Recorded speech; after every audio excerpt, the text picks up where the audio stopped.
Money. Who needs it?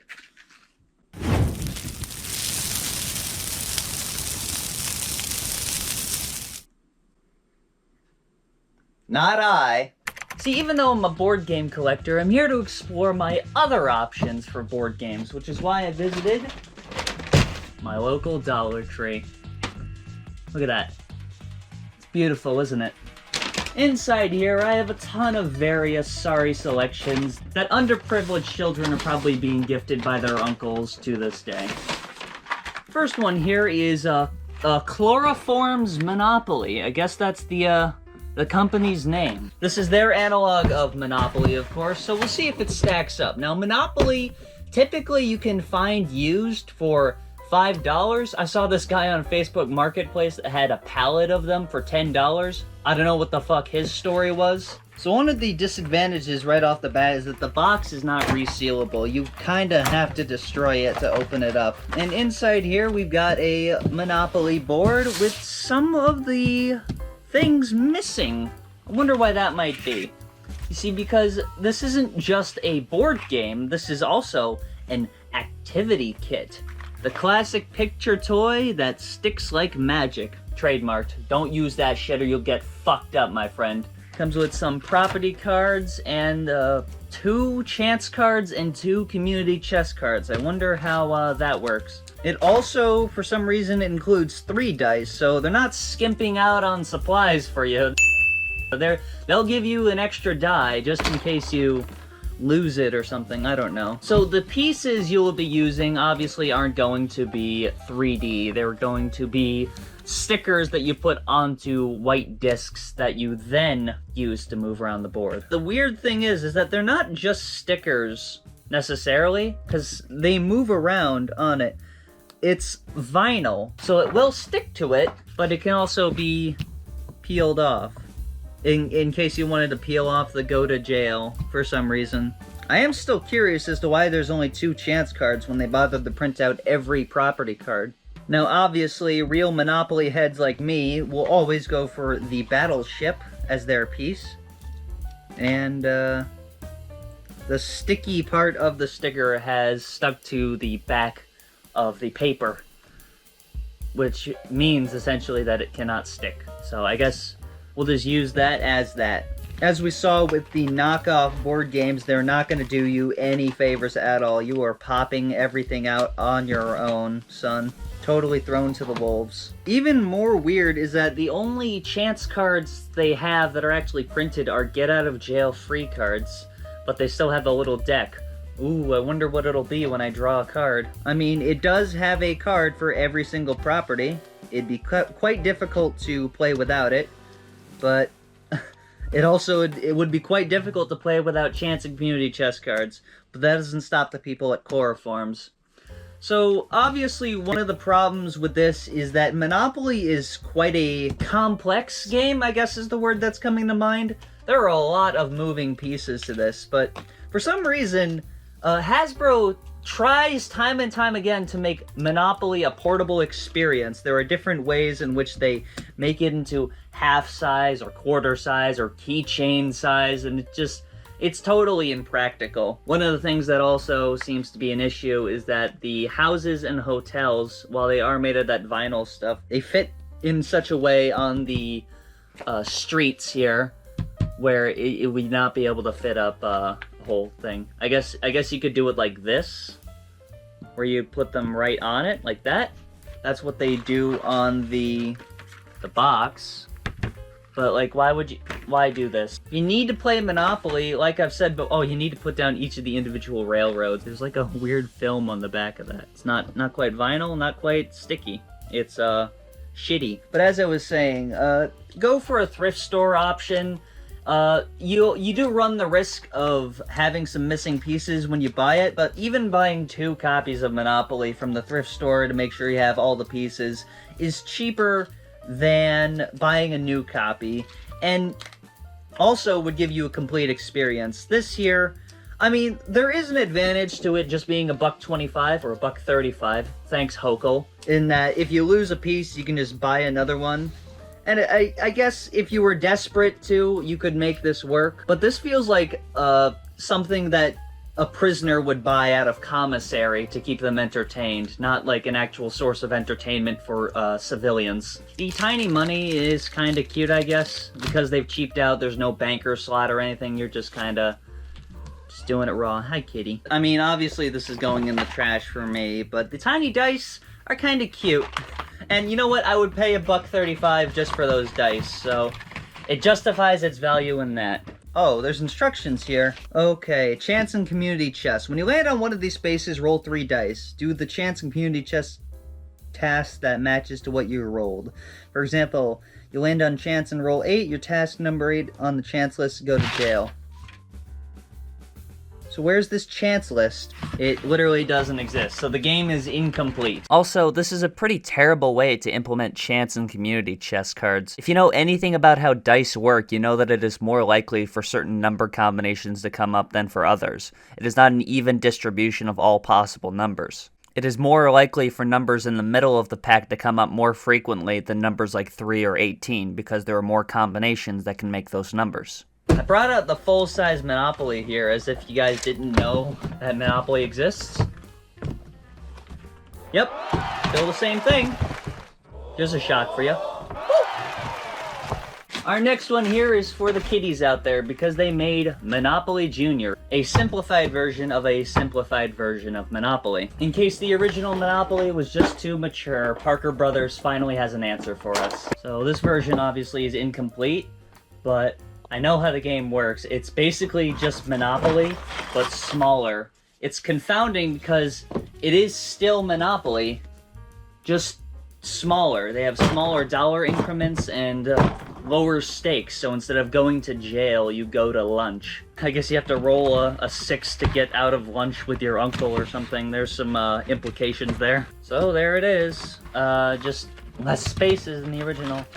It has chance cards, so there's something. And for some reason, this version has opted to use squares instead of circles. They're not going to spend the 0.001 cents in manufacturing cost of stamping out circles for you. What do you think, they're a fucking charity?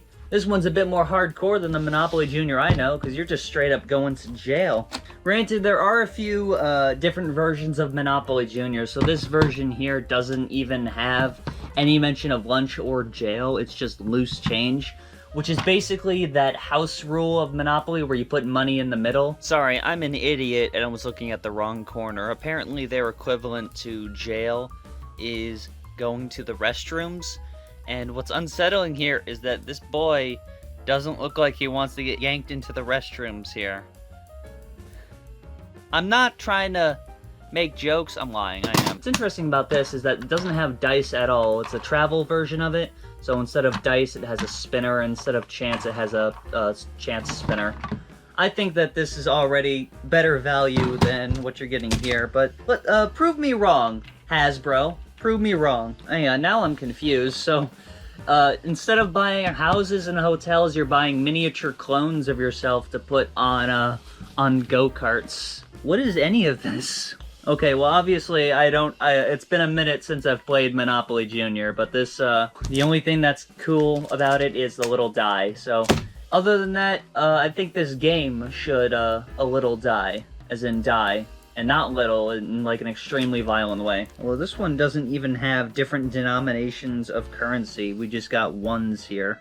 I guess that's to hide the fact that the $2 bill really has the monocle on it, and the Mandela effect is real. And reality is an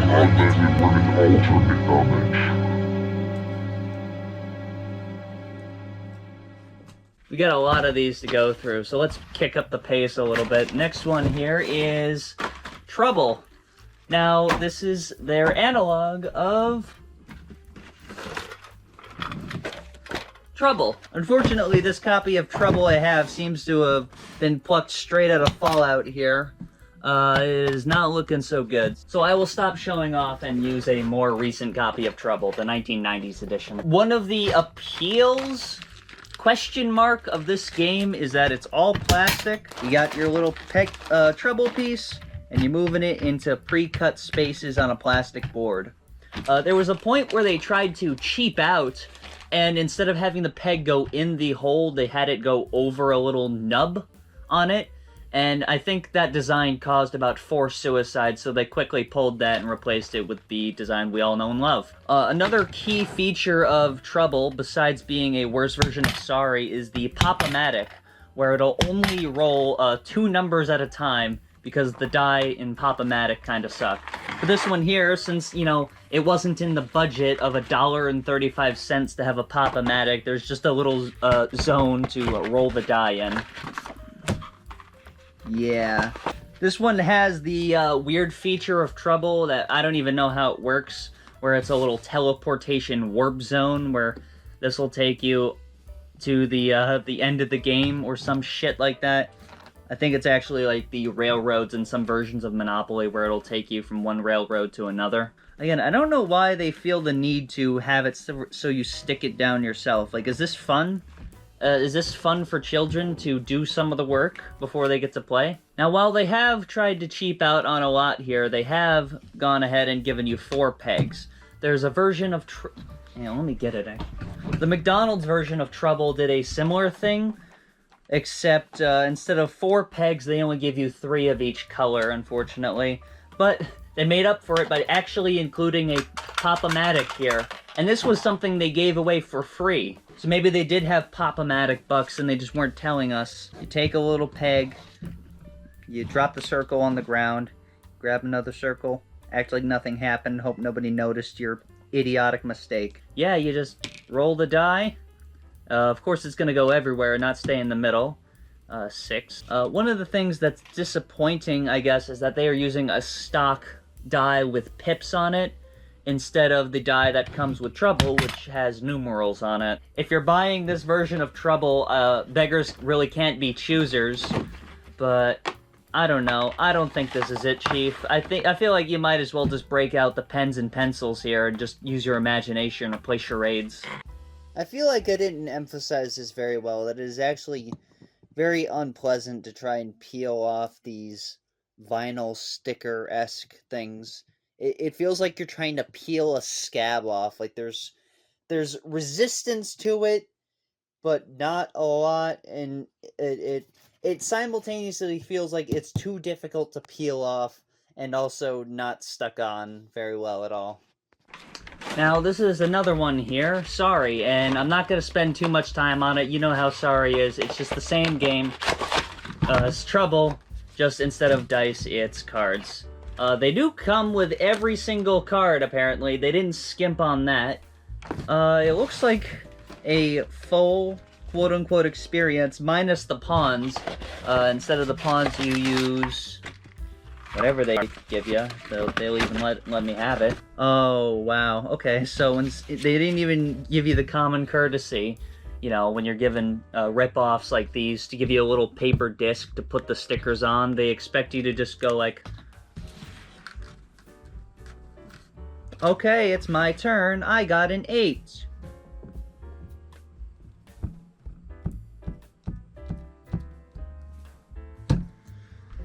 No, thank you. Don't buy this. Side note, I did criticize Sorry in my last video because some versions of Sorry would really cheap out for a while and only give you 3 pawns instead of 4. If you're curious, this is my favorite version of Sorry. And maybe I'm biased because it's the one from my childhood, but I really just don't think you can do without these transparent pawns here. It really seems nice. Older and newer versions of Sorry now use completely opaque pawns, which I assume are cheaper to make, and they can put like their own asbestos and shit in there, or whatever they want to. Editing Polly here. All of this was to just say I prefer the aesthetic of the new Sorry boards compared to the older ones. I don't know how I somehow forgot what I was doing 30 seconds after I initiated it. Maybe I should get checked out for ADHD or, I don't know, fucking dementia or some shit. And the next one we've got here is Chutes and Ladders. Now, clearly, my version of Chutes and Ladders is pretty old, so I want to be very delicate with it to compare it to. Well, I am surprised that the checkerboard blue branding is still there. On here, you got a bunch of spaces for doing good or doing naughty things. And of course, the most naughty thing you can do is walk with an umbrella, and then you'll immediately die and fall like a Family Guy character. Chutes and Ladders is actually a pretty fun game to play as an adult if you play it right. Because if you play it as if there's like actual strategy and that you are directly doing the things that you are causing you to fall back on the chutes, then it's quite fun. I don't know if the humor will convert well with this. Are they gonna make me stick on all the chutes and ladders? I really hope not. They're not making you stick the ladders on, but they just have the ghosts of these pets that you have to reincarnate or something.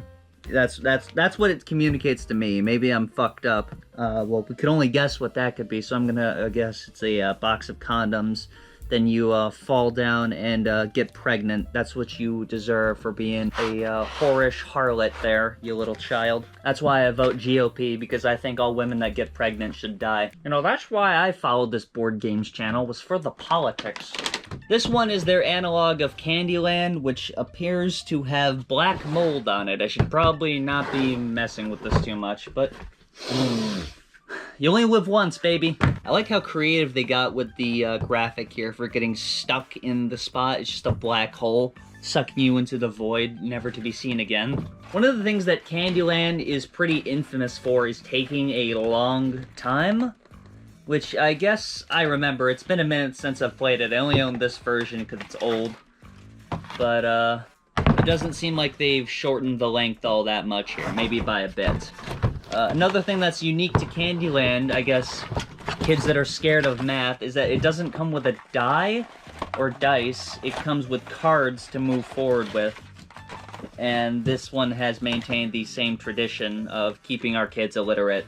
There's also a creased up character sheet here. I guess this is kind of cool because you stick it on. I don't know why I'm saying that. And they did get a little more creative with the graphic here by putting a huge X on 2 of the spaces. I mean, what do you want me to say? It's Candyland. Do it or don't. I don't fucking know. We're gonna do a double-decker here with the this next one, because these are the last 2 of the standard board games, as in they're played on a board. So this is Scrabble Jr. Now, shocked as you may be, I don't own Scrabble Jr., so I will pull out my sealed copy of Scrabble from 1989 to compare it to. There, see? It looks just like that. Why is this here? That's not good. Hopefully these tiles here are made out of the card stock that they recycle or steal from their workplace or something, because they damn sure aren't buying it. And not the sticker vinyl things, but we shall see. Okay, so they do appear to be tiles. So you make a... You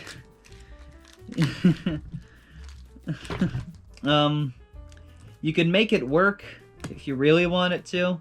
You could spell out your mortal fears on the board, or write a suicide note or something if this was like the last thing you were given to entertain yourself with. I was hanging on to most of these boards here, but this one, I'm not even sure I'm gonna hang on to it. It's so boring and so plain looking, really.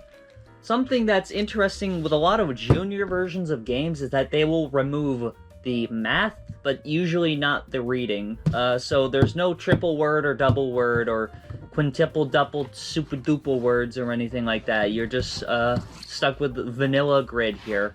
But if you don't want to play Scrabble for some reason, they have this layout here that already exists.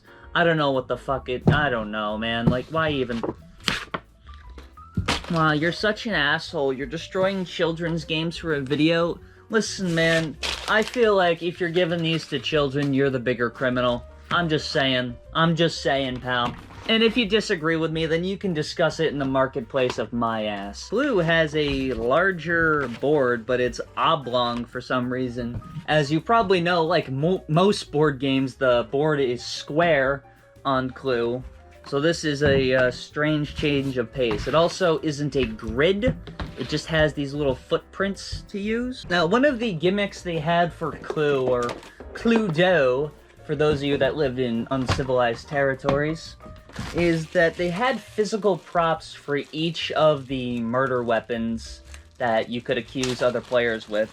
So there was things like the monkey wrench here. I'm sure that they're gonna maintain that here.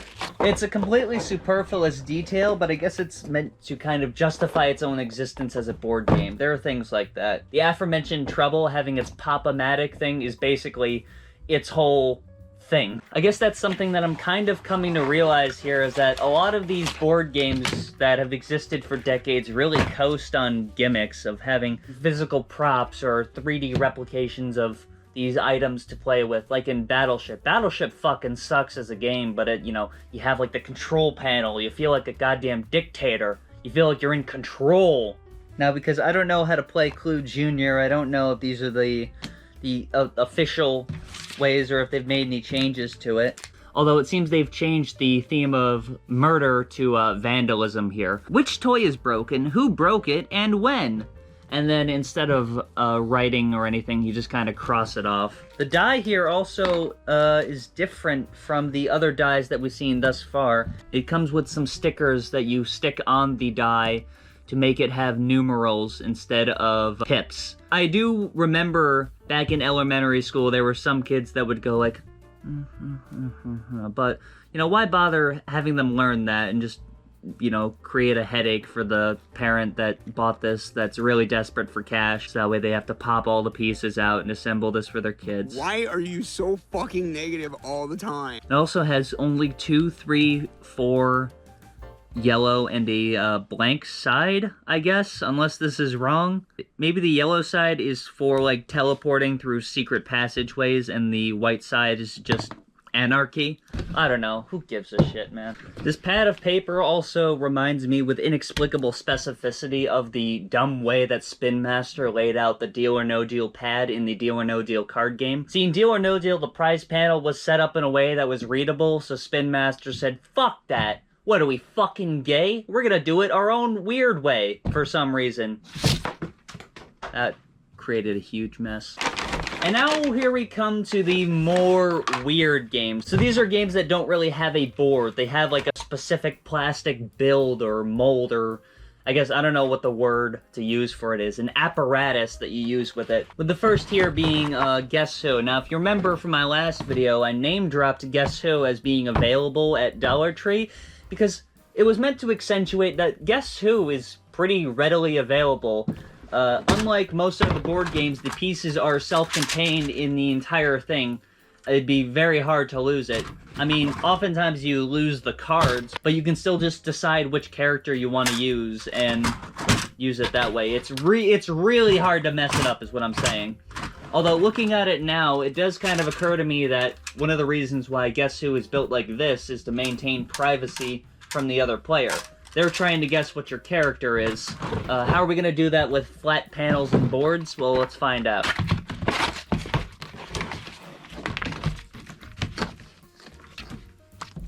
They did not even try to do anything. They didn't even put like some garbage cardboard thing to hold it up like that. They're just like, yep, we're just going to give you the board. Just put it down. I mean, just guess who it is. Because not only are you trying to hide your character in Guess Who, obviously, but you're trying to hide who you... Okay, so you might be wondering what the hell happened here. So the close-up cam I was using, this GoPro, died on me.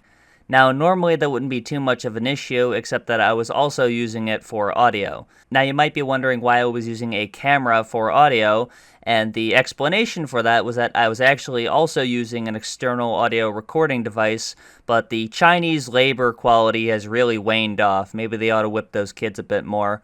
So the audio you'll hear here sounds like it was recorded out of like an insane asylum with 1950s technology that was dipped in chocolate milk.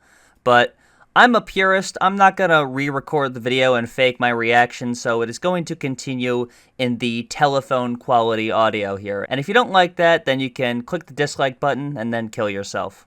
Thank you. Because not only are you trying to hide your character in Guess Who, obviously, but you're also trying to hide who you have eliminated. But here, if you have the space just kind of out here, and you're just like, well, obviously, it's not Amy, it's not Daniel, can't possibly be Mia, because they all have a feature in common, then, like, what's the point?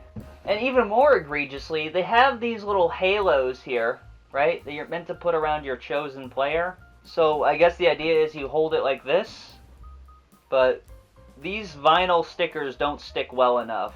I feel like a more elegant solution, and probably a cheaper solution even, would have been to just provide each of the players 2 pads of paper. You could have like 50 sheets of this same layout here, and then each time they can just cross it out with a pen. They could circle who they want. It makes sense. So the first one here, that's so bad that you cannot even, at gunpoint play the game properly. We've seen a lot of shortcomings so far, but this is the first game that has been defeated by its own medium of being cheap garbage. Guess Who necessitates an apparatus for you to hide your things. I guess you could put something up like this. You just need another copy of Guess Who?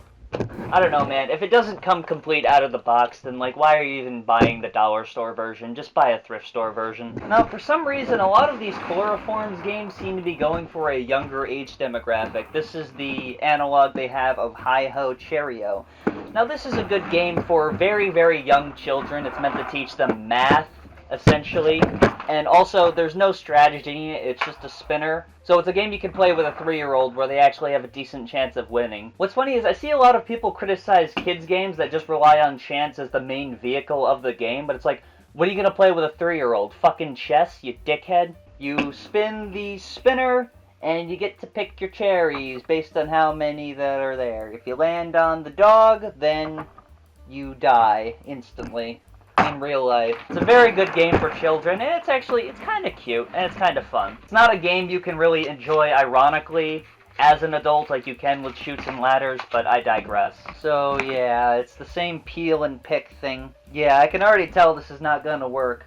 It's quite difficult to peel these off. I mean, that made it look easy, but imagine doing that again and again for each thing you have to do. In Hi-Ho Cherry-O, I believe it's the basket icon, where you have a spilled basket, where basically you spilled your basket so badly that all the cherries ended up back on the tree like a fucking idiot. What is surprising here, though, is that they have a spinner. I was expecting they would go for a die, especially considering that the original Hi-Ho Cherry-O spinner has 6 slots on it. You failed! However, for some reason you have to stick on all the stickers, and they don't even line up within the wedges that they're in, so what's the point? What's the point? That is cute, though. It is higher quality than I expected. But again, the problem is, because of how fast the cherries have to go in and out of your basket, onto the tree, back on, etc., if you're peeling them each time, it's gonna make the game cumbersome. Maybe get a packet of beads or something from the dollar store, and you could play it like that, and it'd probably be easier, but at that point, if you're buying extra apparatus to use this game, then it's not worth it. And the design isn't even recognizable enough to make it as a poster or something, like it might be with Sorry or Monopoly.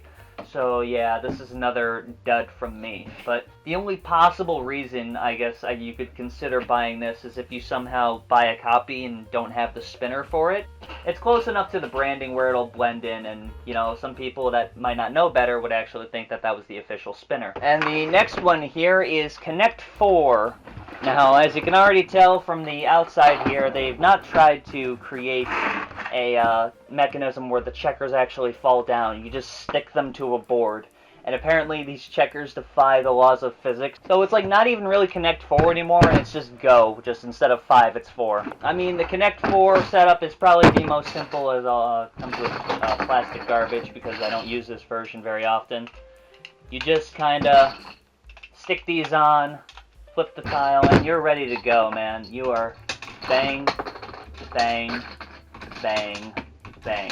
There you go. In case you didn't know what Connect 4 was, now you know. You've been enlightened. But one of the things that's specific about the game Connect 4 is that the checkers fall.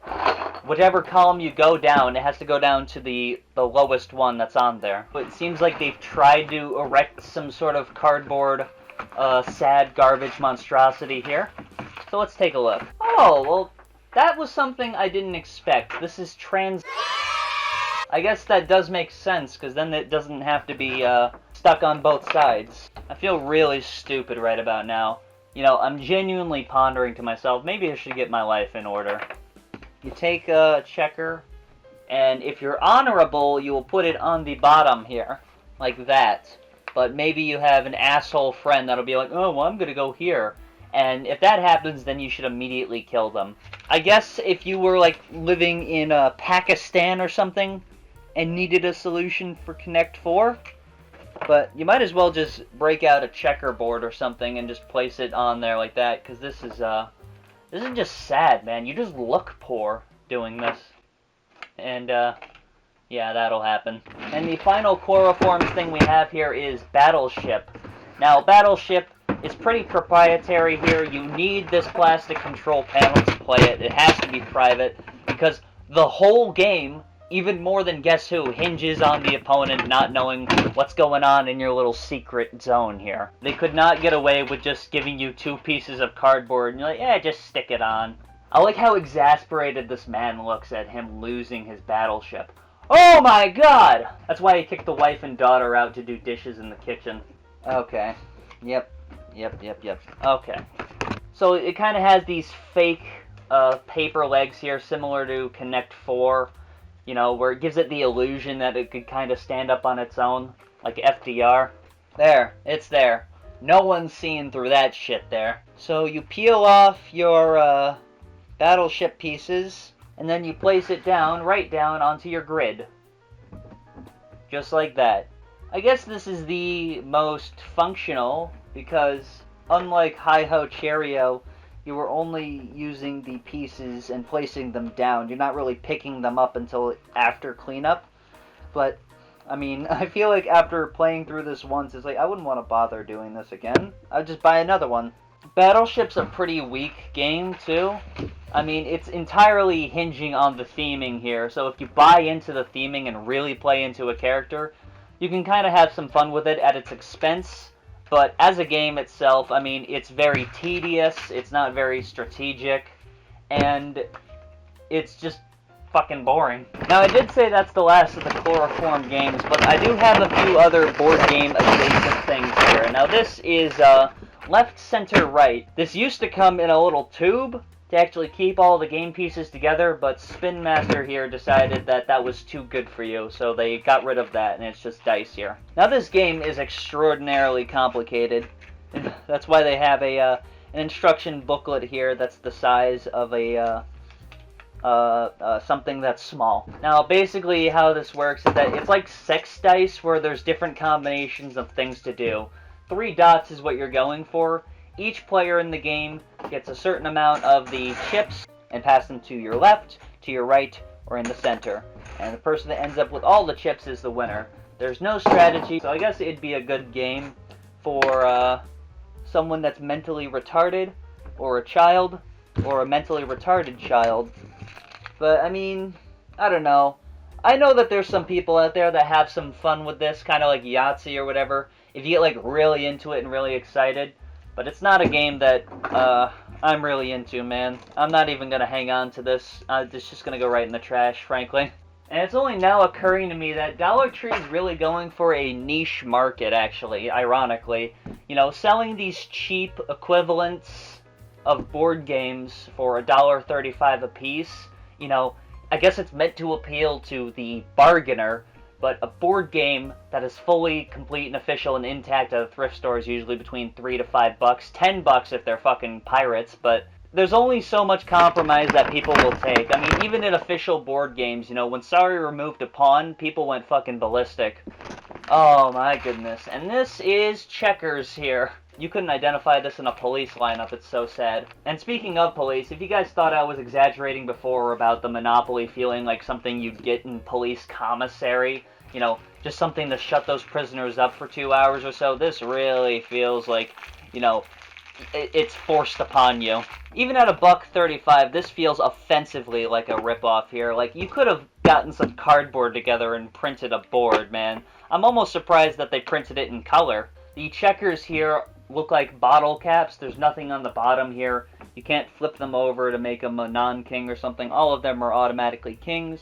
They don't have the ridges that other checkers do, so that you can king them like that. It's just a scam. Like, it actually is a scam. It comes in a garbage bag so you can throw it away nice and simple. So I guess there's that. At least they had the decency to put you out of your misery early. And the last thing I have here isn't even a board game. It's a pool table game. You know, they said you couldn't get a pool table for $1.35. How wrong they were. Now, obviously, I'm not expecting this to be any good at all, but I am curious if it is even the least bit functional. So, surprisingly, it comes with a whole rack, it comes with legs, it comes with pool cues, and this seems to be by the same company that did those checkers we just talked about, so it's like, if you could do all this for pool, why could you not just give us a cardboard box and cardboard board for checkers? They had to give us some vinyl plastic crap. So it seems here that the cue sticks are spring-loaded here, and they feel like they'll last. Something that is strange, however, though, is that they did include one black ball, which I guess is meant to symbolize the 8-ball. So you can't divide it by, like, you know, solids and stripes or different colors or anything.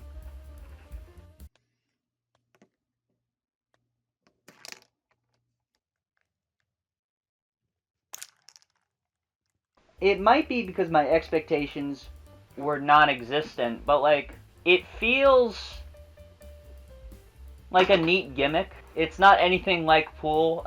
You could spend the same amount of money renting a pool table for an hour, so obviously do that, but, like, this isn't trying to be a replacement for pool, unlike those other things. This is like a little novelty.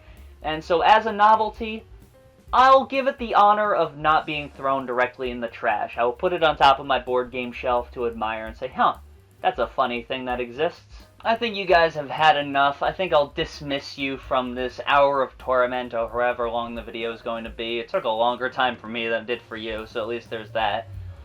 Thank you guys so much for watching. This was something that, I guess, really piqued my interest since I first saw these in Dollar Trees.